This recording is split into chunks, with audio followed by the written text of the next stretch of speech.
पे काम कर रहे हैं। एक वर्कर की क्या जिम्मेवारियां हैं जब भी वो वर्क हाइट पे काम करता है या कोई भी काम करता है, तो एक वर्कर होने के नाते या हम सभी की क्या जिम्मेवारियां हैं इसके बारे में जानेंगे।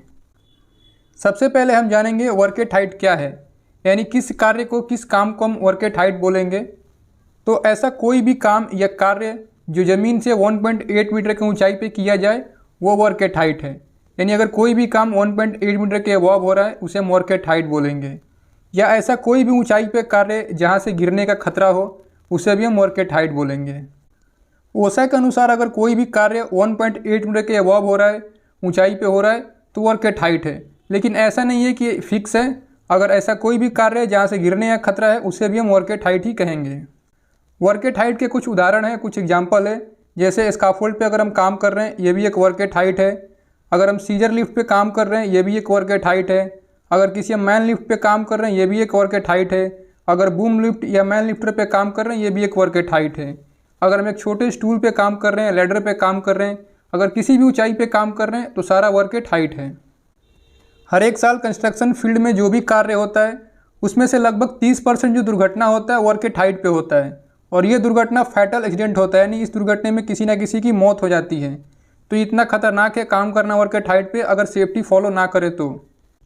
हम सब अपनी घरों से काफ़ी दूर जाते हैं काम करने के लिए, रोज़गार के लिए, और जो पैसे कमाते हैं उससे खुशियाँ आती हैं और जो भी हमारे घर पे जो काम है वो सब चलता है। तो अगर हम सही से काम करेंगे, सेफ्टी फॉलो करेंगे तो हम भी सही रह पाएंगे और जो घर के परिवार है वो भी खुशहाल रहेंगे। दुर्घटना के बाद काफ़ी नुकसान झेलना पड़ता है जिसके साथ दुर्घटना होता है या उसका जो फैमिली मेम्बर है सभी को। तो ऐसा कोई अनसेफ कार्य ना करे जिससे आपको नुकसान हो और आपके परिवार को भी नुकसान हो। सुरक्षा क्या है, सबकी जिम्मेवारी है, हमारी भी है, आपकी भी है। तो सबको ये फॉलो करना है। जो भी आपका सेफ्टी ऑफिसर होगा या इंजीनियर होगा, सुपरवाइजर होगा, डेली आपको टीवीटी में, टूलबॉक्स टॉक में बताता होगा। तो आपको ऐसा नहीं केवल सुनना है, उसको फॉलो भी करना है, क्योंकि एक सेफ्टी ऑफिसर आपको केवल बताएगा, करना आप ही को है। अगर आप फॉलो नहीं कर रहे हैं, उसका पालन नहीं कर रहे हैं, तो अल्टीमेट नुकसान आप ही को होगा, आपको झेलना होगा। क्योंकि एक सेफ्टी ऑफिसर आपके घर नहीं जाएगा, ना ही आपका वो दुख सुनने वाला है। जब भी आपको बताना होगा वो बताएगा, उसका काम है वही वो कर पाएगा। बाकी आपको देखना है आपको कैसे करना है और कैसे सेफ रहना है। अभी हम जानेंगे वर्क हाइट के खतरे क्या हैं, यानी जब भी हम ऊंचाई पे कार्य करते हैं तो क्या क्या हैजर्ड्स हैं जिसका हमें सामना करना पड़ता है। तो सबसे पहला है अधूरा वर्किंग प्लेटफॉर्म। अगर जिस प्लेटफॉर्म पे काम कर रहे हैं वो अधूरा है, सही से बना नहीं है, तो ये एक खतरा है। दूसरा है अनसर्टिफाइड वर्किंग प्लेटफॉर्म। जो भी वर्किंग प्लेटफॉर्म है अगर सर्टिफाइड नहीं है, इंस्पेक्शन नहीं हुआ है, टैग नहीं लगा है, तो ये भी एक खतरा है। प्लेटफॉर्म पे अत्यधिक भार, यानी अगर ज़्यादा हम लोड देते हैं प्लेटफॉर्म पे, ये भी एक खतरा है। सपोज़ कि अगर 2 आदमी काम कर सकता है वहाँ पे हम 10 बंदे को रखें उस पर, तो ये भी एक खतरा है। नेक्स्ट है लूज मटेरियल। अगर कोई भी लूज मटेरियल है तो ये भी एक खतरा है, किसी के ऊपर गिर सकता है या किसी को ठोकर लग सकता है। अगर प्लेटफॉर्म में गैप है या होल है, ये भी एक खतरा है, क्योंकि कोई भी मटेरियल या टूल उस होल से, उस गैप से गिर सकता है। Poor housekeeping. अगर पुअर हाउसकीपिंग है, साफ़ सफाई नहीं है, ये भी एक खतरा है, किसी को ठोकर लग सकता है, कोई फिसल सकता है और चोट लग सकता है। अपर्याप्त रास्ता। अगर रास्ता सही नहीं है आने जाने का, ये भी एक खतरा है। फॉल प्रोटेक्शन का ना होना। अगर लाइफ लाइन नहीं है, फुल बॉडी हार्नेस नहीं है, और अगर है यूज़ नहीं कर रहे हैं, तो ये भी एक खतरा है। अगर जो भी सरफेस है वो स्लिपरी है, फिसलन वाला है, तो ये भी एक खतरा है। अगर जो वर्कमैन काम कर रहे हैं कॉम्पिटेंट नहीं है, अनट्रेंड हैं, तो ये भी एक खतरा है। अगर मौसम ख़राब है, ये भी एक खतरा है वर्क हाइट के लिए। खतरों के परिणाम, यानी जो भी वर्क हाइट पे खतरे हैं, हजार्ड से, उनके क्या परिणाम हैं, उससे क्या हो सकता है, हमें इसके बारे में जानेंगे। तो सबसे पहला है फॉल ऑफ पर्सन। अगर ये सारे खतरों पे हम अगर काम करेंगे तो कोई भी व्यक्ति हाइट से गिर सकता है और गिरने से फ्रैक्चर हो सकता है, यानी कोई भी हड्डी, कोई भी आपके शरीर का बोन डैमेज हो सकता है, टूट सकता है, और फैटल भी हो सकता है, यानी मौत भी हो सकता है। नेक्स्ट है फॉल ऑफ मटेरियल, यानी कोई वस्तु गिर सकता है हाइट से जब भी हम हाइट पे काम कर रहे हैं, और वस्तु गिरने से किसी भी कामगार को चोट लग सकता है जो कि नीचे काम कर रहा है, या फैटल यानी मौत भी हो सकता है। नेक्स्ट है कोलैप्स ऑफ प्लेटफॉर्म। अगर प्लेटफॉर्म सही नहीं है तो प्लेटफॉर्म ढह सकता है, कोलैप्स कर सकता है, और काफ़ी मात्रा में लोगों को और मटेरियल को नुकसान हो सकता है। वर्क हाइट सुरक्षा नियम और उपाय। जब भी हम वर्क हाइट पे किसी ऊंचाई पे काम कर रहे हैं, किसी भी टेम्पोररी प्लेटफॉर्म पे काम कर रहे हैं, तो क्या क्या सेफ्टी हमें फॉलो करना है, क्या क्या उसके उपाय हैं दुर्घटना से बचने के लिए, इसके बारे में जानेंगे। तो सबसे पहला जब भी हम कोई कार्य कर रहे हैं वर्किंग प्लेटफॉर्म पे तो सर्टिफाइड होना चाहिए, यानी किसी कॉम्पिटेंट पर्सन द्वारा, किसी भी सुपरवाइजर इंजीनियर द्वारा वो सर्टिफाइड होना चाहिए। जो भी अगर स्काफोल्ड है उस पर ग्रीन टैग लगा होना चाहिए, तब भी हमें कार्य करना है। अगर ग्रीन टैग नहीं लगा है, रेड टैग लगा है, तो उस पर हमें काम नहीं करना है। अगर कोई भी लैडर है उस पर भी टैग लगा होना चाहिए। अगर कोई भी लिफ्ट है, मैकेनिकल लिफ्ट है, उसका TPI होना चाहिए, यानी थर्ड पार्टी इंस्पेक्शन होना चाहिए, तब जाके हम किसी प्लेटफॉर्म पे कार्य कर सकते हैं।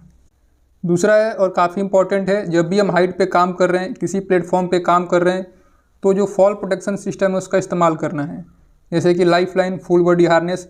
बिना अगर इसके हम काम करते हैं तो हाइट से गिर सकते हैं। आने जाने का रास्ता हमें सही इस्तेमाल करना है, इसके लिए हमें लैडर का इस्तेमाल करना है। और जो लैडर होगा वो 75 डिग्री पे लगा होगा और ऊपर नीचे दोनों तरफ से बंधा होगा, सिक्योर होगा, ताकि लैडर हमारा फिसले ना और जब भी हम ऊपर जा रहे हैं, नीचे आ रहे हैं तो गिरे ना। SWL का पालन करना है, यानी सेफ वर्किंग लोड का पालन करना है। जब भी हम किसी स्काफोल्ड पे या किसी टेम्प्रोरी वर्किंग प्लेटफॉर्म पे काम कर रहे हैं तो ये देखना है कि इस प्लेटफॉर्म का कैपेसिटी कितना है। जैसे यहाँ फिगर में आप देख पा रहे हैं, ये टैग पे लिखा है 120 kg यानी 120 kg, तो 2 पर्सन ही काम कर सकते हैं। अगर हम 2 से ज़्यादा काम कर रहे हैं तो ये सेफ्टी नियम का उल्लंघन है। जो भी ऑथराइज पर्सन है उसी को अलाउ करना है काम के लिए। सपोज अगर आपका हाइट पास नहीं बना है, आपने हाइट का ट्रेनिंग नहीं लिया है, तो आपको हाइट पे काम नहीं करना है। अगर हम कहीं भी काम कर रहे हैं वहाँ पे गुड हाउसकीपिंग रखना है, साफ़ सफाई रखना है, ताकि कोई भी दुर्घटना ना हो सके। अगर आपको वर्क एट हाइट ट्रेनिंग का PDF डाउनलोड करना है तो डिस्क्रिप्शन में लिंक दिया, वहाँ से आप डाउनलोड कर सकते हैं, या कमेंट बॉक्स में लिंक मिल जाएगा, उस पर क्लिक करें और डाउनलोड करें। सुरक्षा के प्रति आपकी जिम्मेवारी, यानी हमारी या आपकी क्या जिम्मेवारी है जब भी हम वर्क एट हाइट पे काम कर रहे हैं, तो क्या क्या देखना है ताकि कोई भी दुर्घटना ना हो। तो सबसे पहला वर्क परमिट के बारे में पूछना है। आपका जो भी सुपरवाइजर है, इंजीनियर है, जिसके अंडर में आप काम कर रहे हैं, तो आपको एटलीस्ट एक बार पूछना है कि सर परमिट मिला है कि नहीं। हो सकता है आपको पढ़ना ना आता हो, चेक करना ना होता हो, लेकिन एक बार आप पूछेंगे उसे ध्यान में आएगा। किसी अगर प्लेटफॉर्म पे आप काम कर रहे हैं उस पर इंस्पेक्शन टैग देखना है कि टैग लगा है कि नहीं, टैग वैलिड है कि नहीं। अच्छी आपको हाउसकीपिंग रखना है ताकि कोई दुर्घटना ना हो। जो भी आपके PPEs हैं, जैसे safety helmet, safety shoes, safety goggles, full body harness, ear plug, ये सारी चीज़ आपको चेक करना है सही है कि नहीं, काम कर रहा है कि नहीं। आने जाने का रास्ता आपको चेक करना है कि सही है कि नहीं। जो भी आपको इंस्ट्रक्शन दिए जा रहे हैं, जो भी आपको कहा जा रहा है, उसे आपको फॉलो करना है। जितने भी सेफ्टी ट्रेनिंग्स होते हैं उसमें आपको भाग लेना है, उसे छोड़ना नहीं है। भाग लेंगे तो आपको काफ़ी कुछ देखने को मिलेगा, सीखने को मिलेगा। जो भी अनसेफ काम है उसको रिपोर्ट करना है, ताकि अनसेफ काम को रोका जा सके और उसके कारण को पता लगाया जा सके। जो आपका काम है आपको वही काम करना है, जिसके लिए आप ऑथराइज, जिसके लिए आप ट्रेंड है, वही आपको काम करना है। आपको अपने परिवार और अपने लिए सुरक्षा का नियम का पालन करना है, ताकि जो भी आपका फैमिली है वो भी खुशहाल रहे और आप भी सही से काम कर सके और फिट रहें।